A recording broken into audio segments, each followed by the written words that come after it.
Kinuha ni Kabuto ang kontrol sa katawan ni Mo at sinabi kay Madara na mas pinalakas niya ito kaysa dati.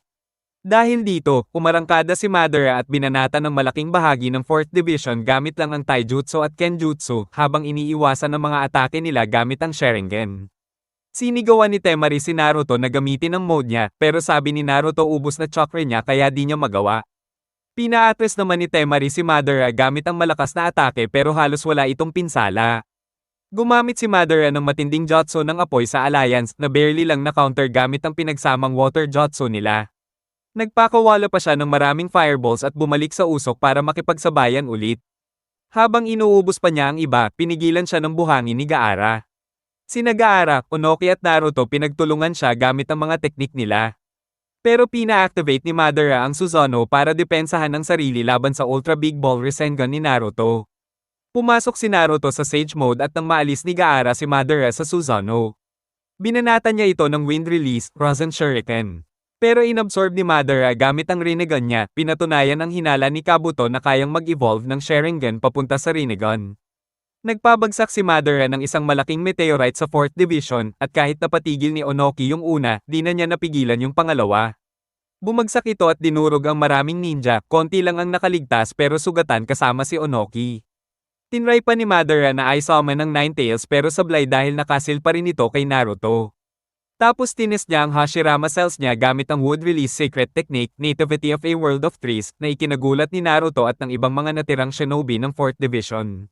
Si Kuroama ay nagbigay ng kaunting chakra para tulungan si Naruto laban kay Madara, at ginamit ito ni Naruto para pigilan ang tuloy-tuloy na atake ni Madara. Nang mapagod ang clone ni Naruto, si Onoki ang sumugod para harapin sina Madara at Mo kasama ang natitirang 4th Division. Nagpa siya sina Tsunade at Aina magpunta sa lokasyon ni Madara gamit ang Heavenly Transfer Technique ni Mabo na pang-transport lang ng mga bagay dahil pag tao ang nilaipat ay siguradong maglalasog-lasog. Pero sumugal si Tsunade gamit ang Yin Seal. Release. Si Shikaku ay nakipag-telepathy kay Genma para ipagawa sa kanya, Raido at Iwashi ang Flying Thunder Formation Technique para ma-teleport si Mei papunta rin kay Madara matapos talunin ni Chojuro si Black Zetsu ng isang slash lang. Dumating ang tatlong cage sa battlefield at naghanda laban kina Madara at Mo.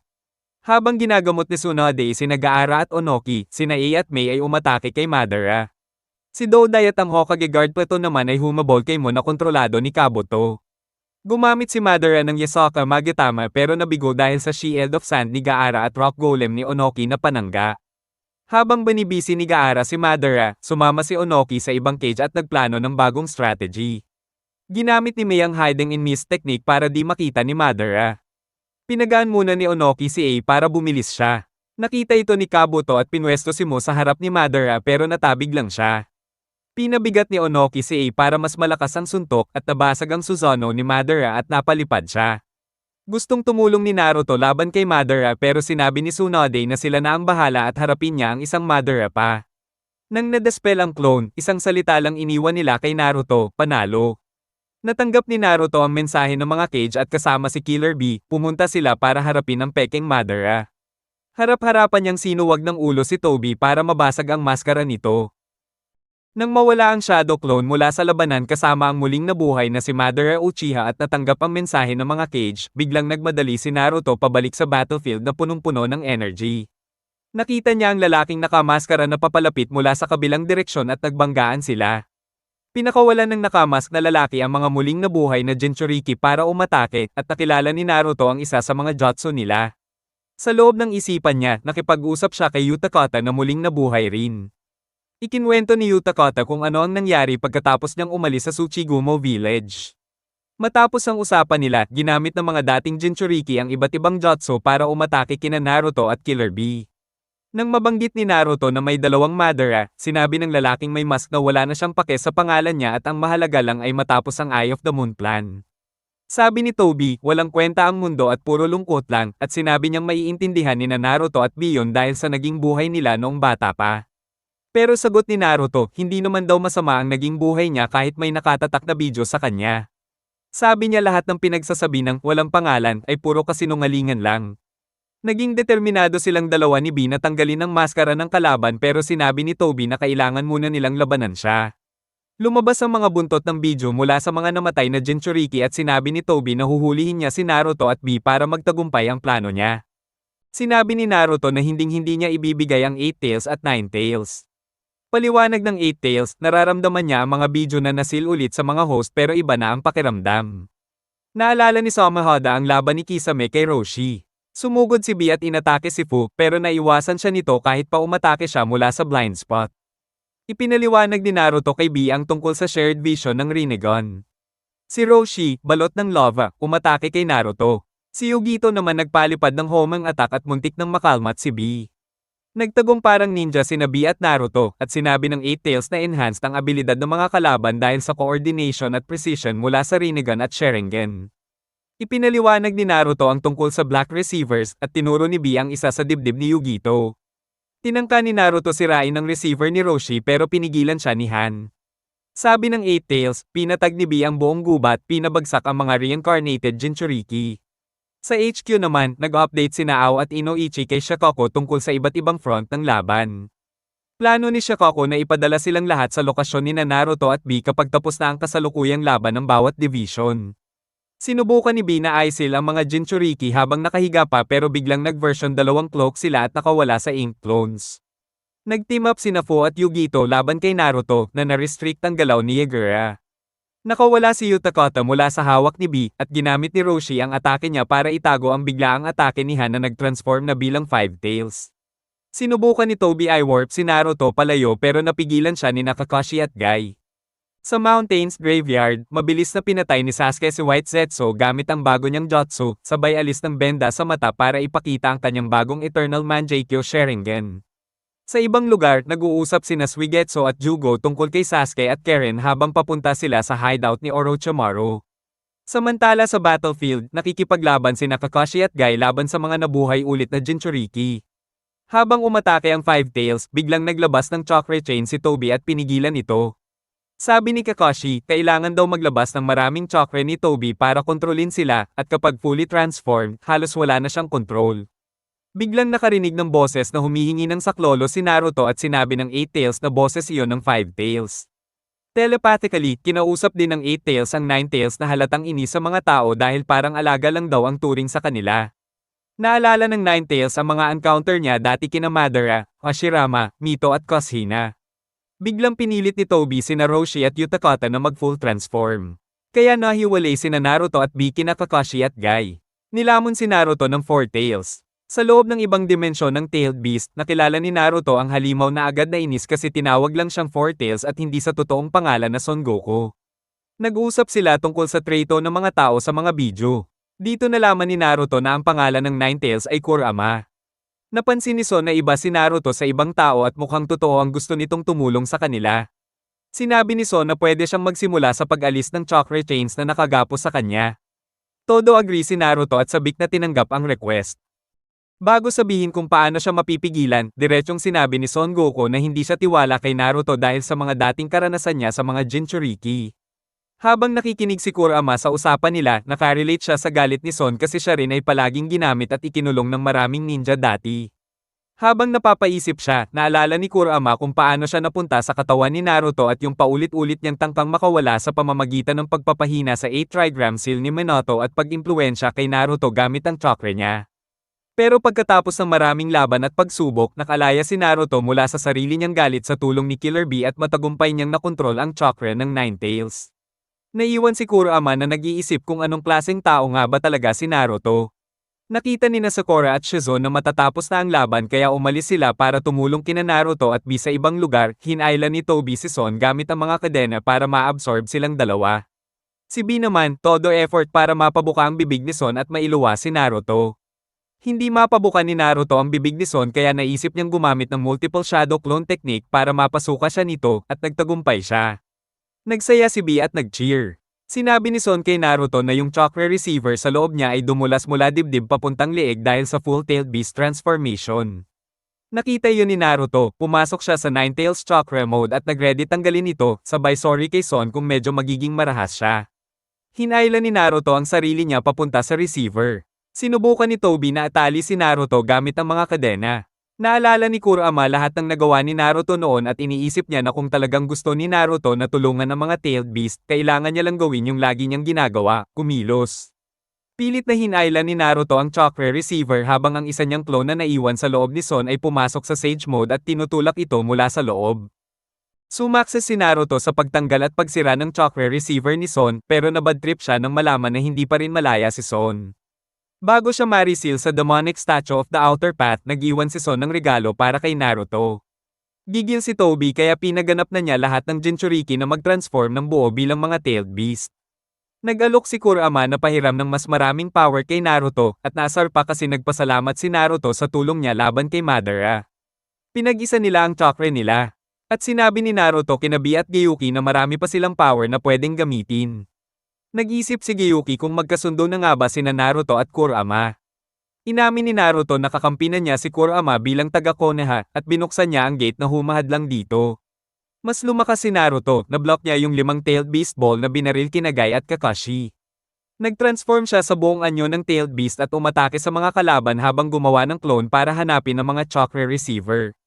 Nagkalabang 5 Tailed Beasts para gumawa ng isang malaking Tailed Beast Ball pero sinalubong ito ni Naruto ng sarili niyang attack at pinasabog ito sa langit.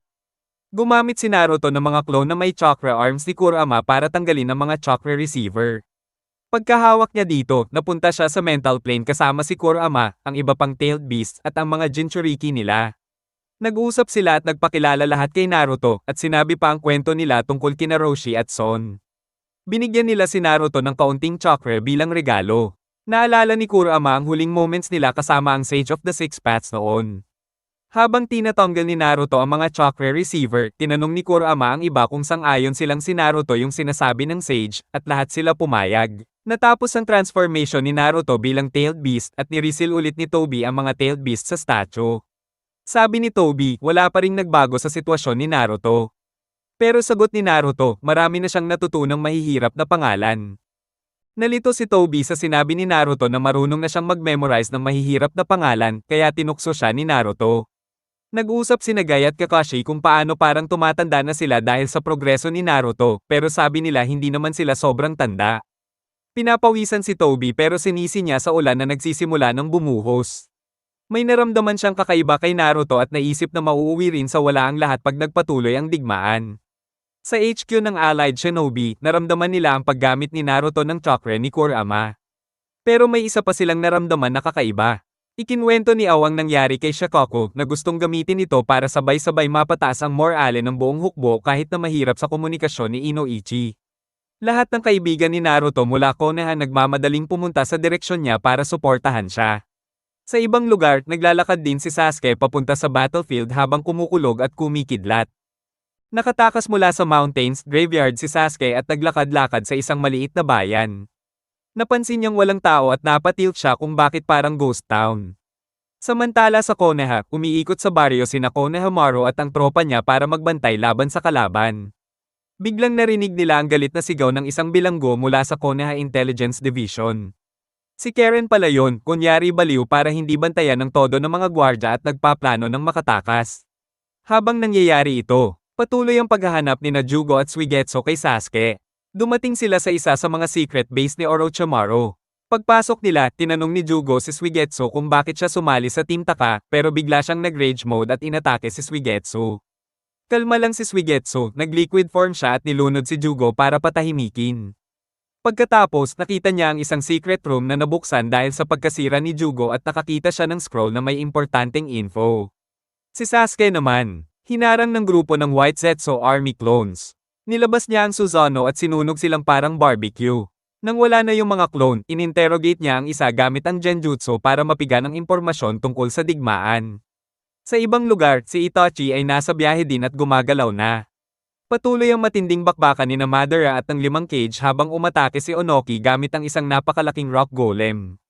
Pero kontra agad si Madara gamit ang wood release advent of a world of flow earring trees na winasak ang golem ng pira-piraso. Naalala ni Tsunade na teknik ito ng lolo niya at nang kumalat ang pollen, inutusan niya ang mga cage na huwag huminga. Binuhat ni Gaara ang mga cage gamit ang buhangin at pinaangat ni Onoki si Ace samantala, iniisip ni Kabuto kung paanong sinasabi ng mga tao na walang ibang shinobi kasing lakas ni Hashirama Senju. Kagaya ng paniniwala na myth lang ang kapangyarihan ng Sage of the Six Paths. Sa ibang lugar naman, patuloy na hinahabol ng Hokage Guard Platoon kasama sina Dodai at Seigen Shimo. Habang distracted ang mga Cage, pinakawalan ni Madara ang kanyang Susanoo na naging dahilan ng pagbagsak nila sa mga puno. Sinunog ni Madara ang gubat at di nagtagal, nawala ng malay ang 5 Cage. Habang nahihimatay na si Onoki, naalala niya ang usapan nila ng First Tsuchikage tungkol sa matatag na will ng mga Iwa Shinobi. Ayaw sumuko, ginamit niya ang Dust Release para sirain ang gubat na nilikha ni Madara. Sa resulta nito, nagkamalay ulit ang mga Cage. Pero habang nabubuo muli ang katawan ni Madara mula sa atake ng Tsuchikage, laking gulat nila nang lumitaw ang mukha na gawa sa DNA ni Hashirama Senju sa dibdib ni Madara. Samantala, patuloy sa paghahanap si Itachi kay Kabuto at naamoy siya ni Sasuke. Sinundan siya ni Sasuke pero ayaw siyang kausapin ng kuya niya. Wala nang choice, sinubukan ni Sasuke hulihin si Itachi gamit ang Susanoo pero kinontra ito ni Itachi gamit din ang sarili niyang Susanoo. Nag-umpisa silang mag-usap. Sa battlefield naman, pinili ni Madara na unahin si Tsunade matapos malaman na isa siyang Senju at tinawag siyang mahina at pathetic na babae kumpara sa lolo niya. Pero sagot ni Tsunade na hindi lang kapangyarihan ang namana niya kundi ang Will of Fire na hindi dapat maliitin ni Madara. Habang tuloy ang laban ng mga Cage laban kay Madara, parang nakakalamang na sila. Samantala, si Chozen naman ay kinakausap si Dan na nakatrap tungkol sa nangyayari sa labanan. Nang marinig ni Dan na pati ang totoong Madara ay nabuhay ulit gamit ang Jutsu, sinabi niyang lalong sumama ang sitwasyon at pinayuhan ng mga kasama niya na ilaan lahat ng lakas para pigilan ang gumagamit ng Impure World Reincarnation. Sinabi ni Chozen na ginagawa na ng Allied Shinobi Forces ang lahat ng kaya nila. Nang makita ni Sasuke ang kapatid niya, sinubukan niya itong pigilan para makausap pero nagmamadali si Itachi kaya gumamit siya ng mga Crow Summon para makatakas sa kapatid niya. Pagdating niya sa kuweba kung saan nandoon si Kabuto, sinabi ni Itachi na titigilan niya ang jutsu na yun.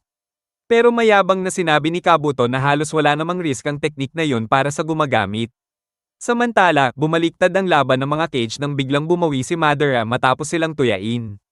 Gumawa siya ng maraming wood clones at nagpadala ng tig-5 para sa bawat Cage para gawing pahirapan ang laban.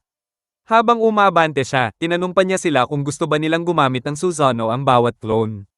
Sa hideout ni Kabuto, si Sasuke na sumunod kay Itachi ay nagpas siyang makipaglaban na rin kasama ang kuya niya. Determinado siyang makuha ang matagal na niyang gustong malaman mula kay Itachi, habang si Kabuto naman ay natawa at naghanda na rin para sa laban. Nakatayo si Itachi at Sasuke na magkasama, hinarap si Kabuto. Sabay nilang inactivate ang kanika nilang Susanoo at umatake kay Kabuto. Ipinakita ni Kabuto na nakagawa siya ng kakayahang gaya ng hydrification technique ng Hozuki clan at nakopya rin niya ang paghilom ni Karen at ang power ni Jugo na sumipsip ng natural energy. Gulat si Itachi nang ikwento ni Kabuto na natuklasan niya ang Ryuchi Cave at nagsanay siya sa White Snake Sage, kung saan pumalpak ang kanyang master. Sabi ni Sasuke, wala namang pinagkaiba si Kabuto kay Orochimaru, isa ring nakakadiring ahas. Tawang-tawa si Kabuto at sinabing nag-evolve na raw siya at naging dragon, tapos pumasok siya sa Sage Mode. Samantala, sa labanan, inactivate ng mga clone ni Madara ang kanika nilang Susanoo, ikinagulat ng 5 Cage. Sabi ng ibang Cage, 5 kontra 1 raw ito, pero sabi ni Onoki, magsama-sama sila kaya magiging 25 laban sa 5. Sa ibang lugar, gumamit si Kabuto ng jutsu na hindi makakita o makarinig ang magkapatid. Tinangka ni Kabuto na atakihin si Sasuke, pero pinrotektahan siya ni Itachi. Tinanong ni Itachi si Sasuke kung naalala niya yung plano nila dati nang nangangaso sila ng baboy damo. Naalala ni Sasuke at inumpisahan ng plano, pinakawalan niya ang isang palaso kay Kabuto. Tinangka ni Kabuto na makawala sa palaso at dahil sumusugod na si Itachi, agad niyang hinablot ang espada at sinaksak si Itachi. Pero isa pala yung Crow clone lang. Lumabas ang totoong Itachi, gamit ang Sharingan, at pinutol ang isa sa sungay ni Kabuto. Sabi ni Itachi, kung si Sasuke ngayon, kaya na niyang pabagsakin ang baboy damo. Sabi naman ni Sasuke sa kuya niya, hindi baboy damo ang kalaban nila ngayon, kundi ang ahas na nasa harap nila. Natatawa si Kabuto kasi ngayon ay magkasundo na sina Sasuke at ang yumaong kapatid niyang si Itachi, kahit dati gusto pa niyang patayin ito. Tinangkang i-brainwash ni Kabuto si Sasuke, sinabing pareho naman daw sila ng goal na sirain ng Konoha. Pero deadma si Sasuke at sinabi niyang hindi sila magkapareho ng layunin. Naalala ni Kabuto ang buhay niya bilang spy ng Konoha at sinabing pareho sila ni Itachi, parehong nagsilbi sa nayon pero binigyan ng kahihiyan kapalit. Pero sagot ni Itachi, kahit anong mangyari, siya pa rin si Itachi Uchiha ng Konoha kahit may madilim na bahagi ang nayon. Hindi na siya nakipagdiskusyon at sinabi kay Sasuke ang tungkol sa isang teknik na kayang magdesisyon ng kapalaran, ang Izanami, na gagamitin niya para tapusin ang Impure World Reincarnation ni Kabuto. Walang pasikot-sikot, umatake agad si Kabuto gamit ang Sage Art, Inorganic Reincarnation, pinagalaw ang mga bato sa kuweba para umatake. Tinangkang baguhin ni Kabuto ang isip ni Itachi gamit ang talisman pero naawat siya ni Sasuke. Habang nagyayabang si Kabuto sa lakas niya at sinasabing mas malapit na raw siya kaysa kahit sino sa mundo sa antas ng Sage of Six Paths, sinisiraan pa niya ang pangalan ng Uchiha. Pero pinutol siya ni Sasuke bago pa makadaldal ng sobra habang napansin ni Itachi na parang nakikita niya ang sarili niya dati kay Kabuto. Naalala naman ni Kabuto ang pagkabata niya bilang isang ulila na inalagaan ni Nono sa Konoha Orphanage at sinabi niyang mula pa noon hindi niya alam kung sino talaga siya at wala siyang pag-aari buong buhay niya.